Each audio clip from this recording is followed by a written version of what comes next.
Master minds commerce చదవాలనుకునే 10th inter విద్యార్థుల తొలి ఎంపిక.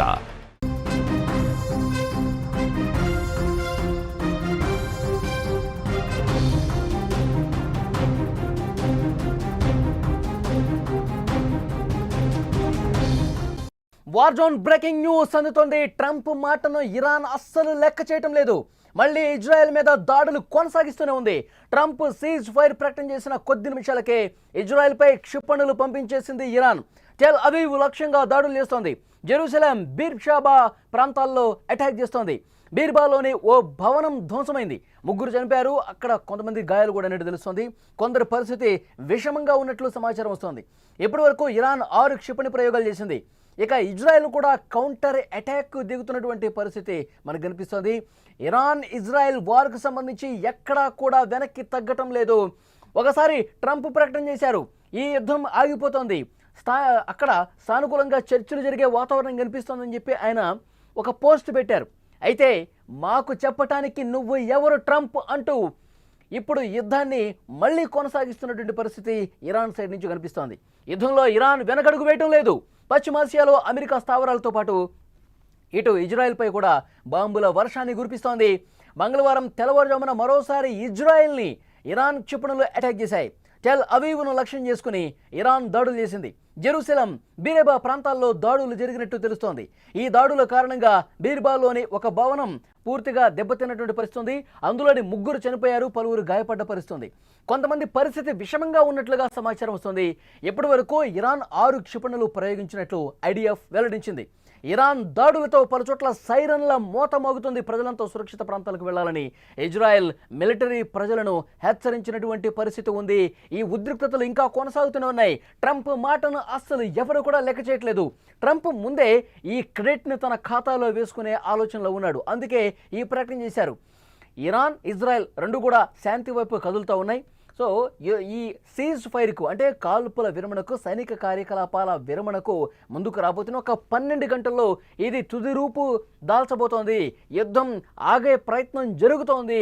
ఒక 12 గంటల్లో ఎండ్ కార్డ్ పడబోతోంది అంటూ ఒక ప్రకటన చేశారు. కానీ ట్రంప్ చేసినటువంటి ఈ పోస్టును, ట్రంప్ వ్యక్తపరిచినటువంటి ఈ అభిప్రాయాన్ని ఇరాన్ తోసిపుచ్చుతోంది. అసలు ట్రంప్ నీకేంటి సంబంధం? ట్రంప్ ఎందుకు ఇలాంటి నువ్వు పోస్టులు పెడుతున్నావు? నీ పోస్టులతో, నీ అభిప్రాయాలతో మాకు సంబంధం లేదు అన్నట్టుగా ఇరాన్ వైపు నుంచి క్షిపణులు, బాంబులు ఇజ్రాయెల్ని అటాక్ చేస్తున్నటువంటి పరిస్థితి. నిన్న ఒక్కసారి మనం గమనిస్తే అమెరికా ఏదైతే ఆర్మీ బేస్ క్యాంపులు ఉన్నాయో గల్ఫ్ కంట్రీస్లో, సిరియా మీద కావచ్చు, ఇరాక్ మీద కావచ్చు, ఖతార్ మీద చేసినటువంటి దాడులతో అమెరికా హుటాహుటిన ఒక మీటింగ్ పెట్టుకున్నటువంటి పరిస్థితి. ఏదైతే ఇరాన్ చేసినటువంటి దాడులకు సంబంధించి ఒక రియాక్షన్ కూడా ఇచ్చింది. మీరు ముందే చెప్పి దాడులు చేస్తున్నందుకు ధన్యవాదాలంటూ వ్యంగ్యంగా స్పందించిన పరిస్థితి. చాలా కీలకమైనటువంటి పశ్చిమాసియాలో ఉన్నటువంటి అమెరికా ఆర్మీ క్యాంప్స్ మీద ఇరాన్ దాడులకు పాల్పడటం ఒక మింగుడు పడని విషయంగా అమెరికా కనిపిస్తోంది. సో వెంటనే సీజ్ ఫైర్కి ఒక ప్రయత్నం జరగాలని భావించి సీజ్ ఫైర్కి ఒక 12 గంటల్లో ఎండ్ కార్డు పడుతుందని చెప్పి పెద్ద ఎత్తున ప్రచారం ఉంది. ఎందుకంటే ఇజ్రాయెల్తో మాట్లాడుతుంది. ఇజ్రాయెల్ కూడా దాదాపు సీజ్ ఫైర్కి అనుకూలంగానే ఉంది. కానీ ఇరాన్ ఒప్పుకోవటం లేదు. ఇరాన్ సై అంటే సై అంటుంది. ఎస్, మాకు నష్టం జరిగింది, తీవ్ర నష్టాన్ని ఎంతో కొంత మేము పూడ్చుకోవాలి, మా దేశం యొక్క సమగ్రతను, మా దేశం యొక్క సార్వభౌమాధికారం మీద మీరు దెబ్బ కొట్టారు, ఆ దెబ్బకి దెబ్బ కొట్టాల్సిందే అంటూ ఇరాన్ మాట్లాడుతున్నటువంటి పరిస్థితి. ఒకసారి మనం 1-2 రోజులు ముందుకు వెళ్తే ఆదివారం రోజు ఇస్ఫహాన్, నతాంజ్, ఫోర్డో అణు కేంద్రాల మీద అమెరికా B-2 బాంబర్లతో ఆపరేషన్ మిడ్ నైట్ హ్యామర్ పేరుతో దాడులు చేసి ఇరాన్లోని కీలక స్థావరాలు నేలమట్టం చేసింది. ఈ నేపథ్యంలో పశ్చిమాసియాలో వివిధ దేశాల్లో ఉన్న అమెరికా సైనిక స్థావరాల మీద దాడులు చేస్తామని ఇరాన్ హెచ్చరించింది. చెప్పింది చెప్పినట్టుగా యుఎస్ ఆర్మీ బేసుల మీద ఇజ్రాయెల్ సోమవారం సాయంత్రం నుంచి ఇరాన్ అనేది దాడులు చేసుకుంటూ పోతోంది. ఖతార్ రాజధాని దోహా శివారులో ఉన్న అల్ ఉదీద్ ఎయిర్ బేస్ మీద ఇరాన్ క్షిపణులతో దాడులు చేసింది. ఇరాక్ రాజధాని బాగ్దాద్ అంతటా పేలుళ్ల వర్షం కురిసింది. బాగ్దాద్కు ఉత్తరాన ఉన్న యుఎస్ సైనిక స్థావరమైన క్యాంపు తాజీని కూడా లక్ష్యం చేసుకుని ఇరాన్ డ్రోన్లతో చెలరేగింది. ఇందులో ఎటువంటి ప్రాణ నష్టం జరగలేదు. కానీ డ్రోన్ సైనిక స్థావరంలోని రాడార్ వ్యవస్థను ఢీకొట్టిందని, సైనిక స్థావరం డిస్ట్రాయ్ అయిందని ఏఎఫ్పి తెలిపినటువంటి పరిస్థితి ఉంది. మొత్తానికి ఈ దాడులన్నీ ఒక్కసారి చూస్తే డొనాల్డ్ ట్రంప్ను కనీసం కూడా పట్టించుకోవట్లేదు ఇరాన్.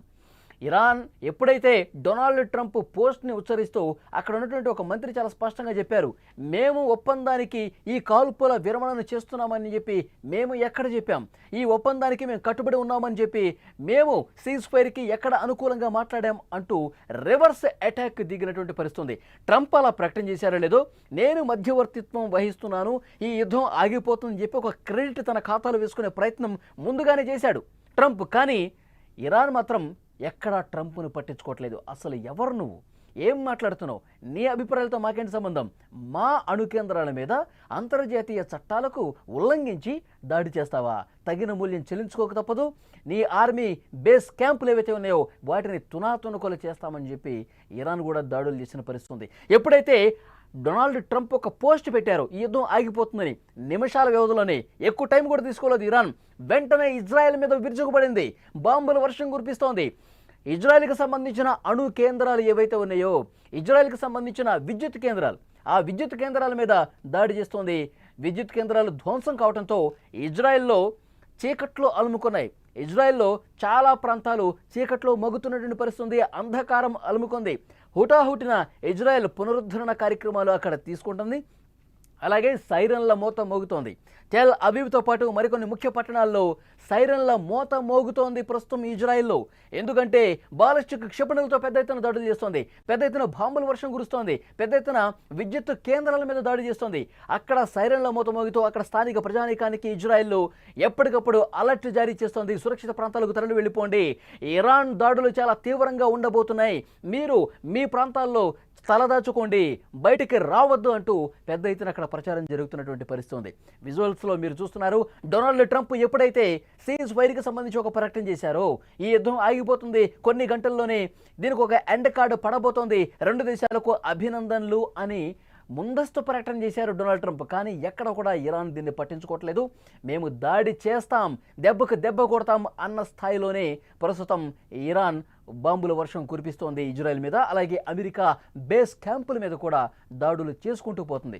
సో ఈ యుద్ధం ఎప్పుడు ఆగుతుందో కూడా తెలియని పరిస్థితి కనిపిస్తుంది. ఎందుకంటే ఇరాన్ ఇంకా ఎందుకు వెనక తగ్గట్లేదు, తాను తీవ్రంగా నష్టపోయినా సరే, తన అణు కేంద్రాలు కోల్పోయినా, శాస్త్రవేత్తలను కోల్పోయినా, సైనిక ఉన్నతాధికారులు కోల్పోయినా, తన ప్రధానమైన నగరమైనటువంటి టెహరాన్ను కూడా పూర్తిగా ధ్వంసమవుతున్నా ఎక్కడా కూడా ఖమేనీ వెనకడుగు వేయటం లేదు.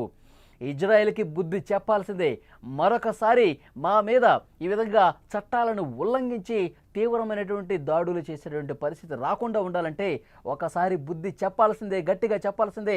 తాను నష్టపోతున్నా సరే మరింత తీవ్రంగా ప్రతిఘటించాల్సిందే అంటూ ఖమేనీ మాట్లాడుతున్నటువంటి పరిస్థితి ఉంది. సో ప్రస్తుతం ఖమేనీ ఒక రహస్య ప్రాంతంలో ఉన్నారు, బంకర్లో ఉన్నారు, ఎక్కడున్నారో కూడా తెలియట్లేదు, అక్కడ సిగ్నల్స్ లేవు, సాంకేతిక పరిజ్ఞానం కూడా దొరకనటువంటి అతి లోతైనటువంటి బంకర్లో ఖమేనీ ఉండి తన సైనిక ఉన్నతాధికారులకు ఎవరైతే ఈ వ్యూహాత్మకమైనటువంటి ఆపరేషన్స్ చేస్తారో అధికారులు వాళ్ళకి డైరెక్షన్ ఇస్తా ఉన్నారు. అమెరికా బేస్ క్యాంపుల మీద దాడి చేయమని చెప్పి డైరెక్షన్ ఖమేనీ వెంటనే ఇచ్చారు. ఎందుకంటే ఎప్పుడైతే ఆదివారం రోజు అణు కేంద్రాలు ధ్వంసమయ్యాయో అప్పుడే ఖమేనీ చాలా స్పష్టంగా చెప్పారు, అమెరికా బేస్ క్యాంపులు ఇరాక్లో కావచ్చు, ఖతార్లో కావచ్చు, మిగతా ఏదైతే గల్ఫ్ కంట్రీస్లో అమెరికా బేస్ క్యాంపులు ఉన్నాయో వాటిని తునాతునకులు చేయండి, అమెరికాకి మనం ఒక స్ట్రాంగ్ వార్నింగ్ పంపించాల్సినటువంటి అవసరం ఉందని చెప్పి బంకర్ నుంచే ఖమేనీ ఒక డైరెక్షన్ ఇచ్చినటువంటి పరిస్థితి ఉంది. దానికి అనుగుణంగా ప్రస్తుతం దాడులు జరుగుతూ ఉన్నాయి. సో 13 రోజులుగా చాలా బీభత్సమైనటువంటి భయానకమైనటువంటి వాతావరణంలో ఈ దాడులు కొనసాగుతున్నట్టు పరిస్థితుంది. ట్రంప్ మాట ఇప్పుడు అస్సలు ఇరాన్ లెక్క చేయటం లేదు, దాడులు చేసుకుంటానే పోతుంది.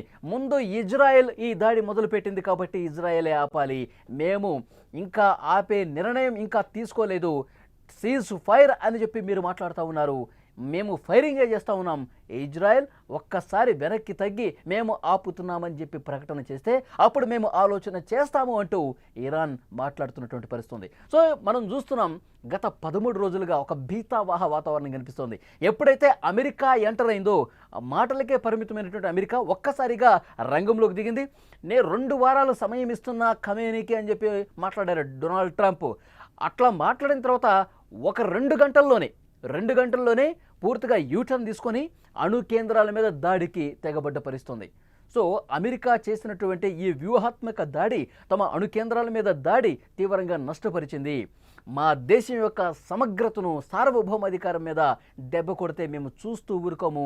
ఇరాన్లో ఉన్నటువంటి ప్రతి ఒక్క పౌరుడు కూడా తలెత్తుకునే విధంగా మా దాడులు చాలా బలంగా ఉంటాయనే సంకేతం ఇవ్వాలని చెప్పి ఇరాన్ భావించింది.